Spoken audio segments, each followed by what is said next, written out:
امام اعظم ابو حنیفہ علیہ رحمہ فرماتے ہیں کوئی شخص کو کلمہ بولے اور اس میں 99 احتمال کفر کے ہوں اور ایک احتمال ایمان کا ہو، اور اس نے واضح نہ کیا ہو کہ میری مراد کیا ہے، تو صرف احتمال پایا جا رہا ہو، تو اس کے ایمان والے احتمال کو ترجیح دی جائے گی کہ ہو سکتا ہے اس کا مفہوم یہ ہو، اس کو ضرور کافر کر کے آپ نے مارنا ہے۔ تو یہ جلد باز مفتی جو ہوتے ہیں، بلکہ وہ آج کل اصطلاح چلتی ہے فیس بک کی مفتی اور نابالغ مفتی، فتوے کو بھی کم از کم کوئی پختہ عمر آدمی ہو تو وہ فتویٰ دینا شروع کرے۔ یہ اتنے جو ہے وہ جو فتویٰ دینا شروع کر دیتے ہیں، پھر ان کے فتوے کی مشین گن ایسے چلتی ہے کہ پھر کسی کو معافی نہیں کرتے۔ یہ بھی غلو ہے، یعنی صحیح فتوے کو بھی قبول نہ کرنا یہ بھی غلو ہے۔ اور دوسرا یہ ہے کہ بس تم فتویٰ دینے پہ تلو اور دیکھو نہ کہ وہ کیا کہہ رہا ہے اور ایک دم فتویٰ جڑ دو، تو یہ بھی غلو ہے۔ تو فتویٰ یہ شریعت اسلامیہ کا ضابطہ ہے، مفتی شریعت نے بٹھائے ہوئے ہیں۔ حضور کے زمانے میں اور حضور علیہ السلام کے بعد باقاعدہ صحابہ مسائل بیان کرتے تھے، فتویٰ دیا کرتے تھے، لیکن حضرت صدیق اکبر رضی اللہ تعالیٰ عنہ کا زمانہ آپ دیکھیے، آپ نے 7-8 لوگوں کے علاوہ کسی کو جو ہے وہ اجازت نہیں دی تھی کہ وہ فتویٰ دے۔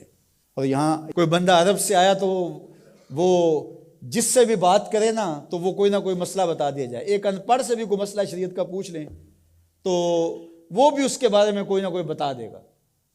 اور اسی طرح کوئی مرض ہو، وہ آج کل وہ کرونا وائرس چل رہا ہے نا، تو اس کے اتنے علاج آگے ہیں کہ ابھی تک جو دنیا کے ماہرین بیٹھے ہیں سر جوڑ کے، ان کو بھی نہیں پتا جو علاج یہاں موجود ہیں۔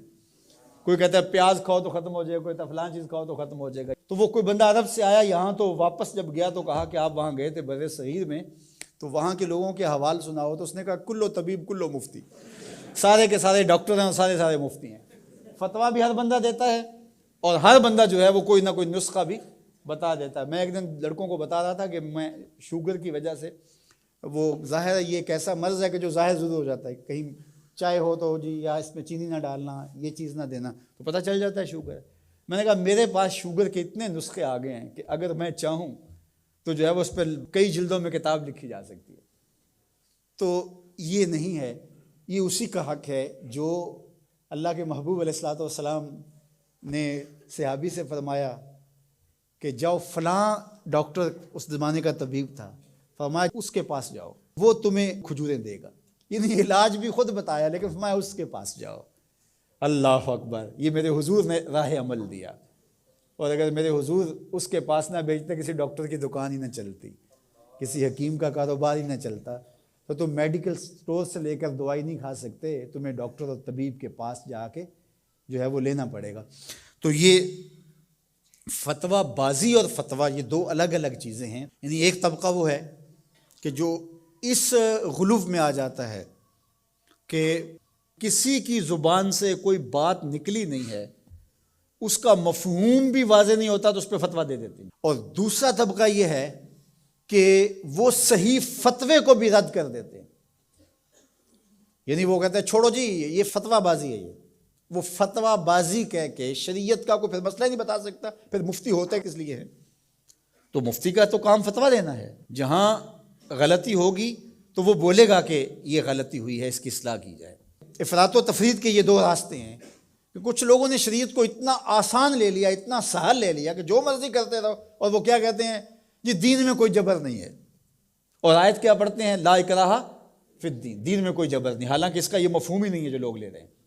اس کا مفہوم یہ ہے، قرآن کی پوری آیت پڑھیں، لا اکراہ فی الدین قد تبین الرشد من الغی، کہ حق اور باطل واضح ہو گیا، یہ کفر ہے یہ اسلام ہے، تو جب واضح ہو گیا تو کوئی جبر نہیں، کوئی اسلام لانا چاہتا ہے تو لے آئے۔ بندوق رکھ کے کسی کی گردن پہ یا تلوار رکھ کے نہیں کہا جائے گا کہ تو کلمہ پڑھ ورنہ تجھے کاٹ دوں گا، یعنی جبرن کسی کو مسلمان نہیں کیا جائے گا۔ قد تبین الرشد من الغی، حق اور باطل کے راستے واضح ہو گئے۔ لیکن اس کا یہ مفہوم لوگوں نے لے لیا کہ دین میں کوئی جبر نہیں ہے، مطلب کیا کہ جو مرضی کرتا پھرے۔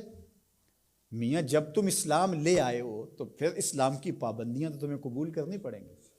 تم کسی بھی ملک میں جاتے ہو تو اس کے قوانین کیا تم وہاں فالو نہیں کرتے ہو؟ اگر نہیں کرو گے تو چالان ہوگا یا نہیں ہوگا؟ جب آپ نہیں گئے تھے تو آپ پابند نہیں تھے، آپ کسی کالج میں، یونیورسٹی میں، کسی ادارے میں آپ داخلہ ہی نہیں لیتے تو آپ کو کوئی پوچھے گا ہی نہیں۔ جب داخلہ لے لیا تو پھر اگر لیٹ آئے تو پھر بھی سرزنش ہوگی، وقت سے پہلے چلے گئے پھر بھی پکڑ ہوگی، اس لیے کہ اب تم داخل ہو۔ جب تم اسلام میں نہیں تھے تو لا اکراہ فی الدین، لیکن جب تم نے کلمہ محمد عربی کا پڑھ لیا ہے تو پھر تمہیں نماز بھی پڑھنی ہوگی،